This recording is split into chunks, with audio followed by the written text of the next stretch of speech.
two types of ethics. There's negative ethics. And negative ethics tells us what not to do. And most companies do this. It's in your employee handbook. It's no employee shall, no employee shall, no employee shall, no employee shall. Now for the creative employee, they're going to look at that and think what? Now I know what I can't do. The rest must be okay. It's ethics, but it's the least form of ethics. Okay? And if you wanted to cover every possible behavior, you would need an employee handbook of 150,000 pages. And then leaders become cops, judge, and jury, because now you got to watch them, don't you? The goal is positive ethics.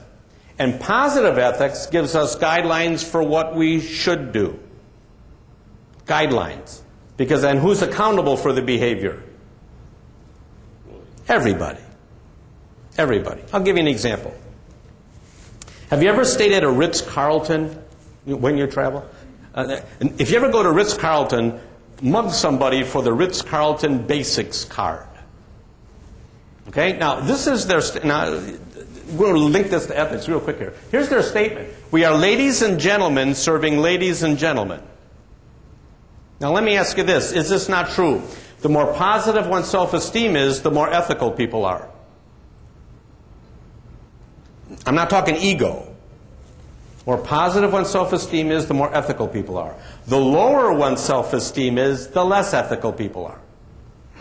So these are ladies and gentlemen serving ladies and gentlemen. So a housekeeper is a lady, and a bellman is a gentleman.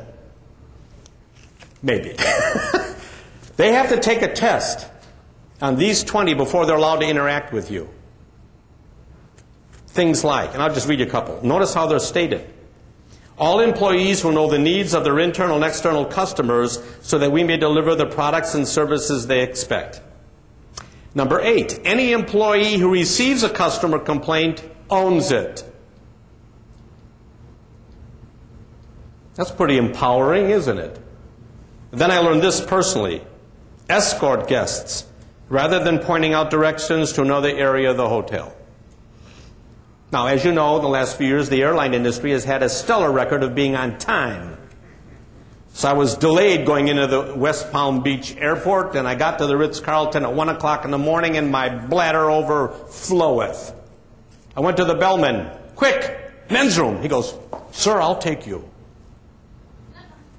I've heard of Ritz-Carlton service. I want to see how far this was going to go. And he walked me down the hallway, and he pointed to, sir, the men's room's right there. I said, now you're not going in with me, are you? He said, sir, you're very funny. Our service stops at the door. And down the hall he goes.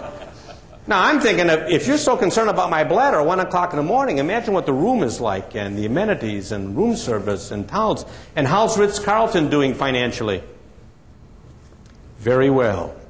2 weeks later, I went to Atlanta, went to the Ritz-Carlton. Behind the desk was a young lady that had a trainee badge. She greeted me, and I said, do you have your Ritz-Carlton Basics card on you? She pulls it out of her pocket. I said, quick, what's number 8? She says, any employee who receives a customer complaint owns the complaint. A trainee knew it.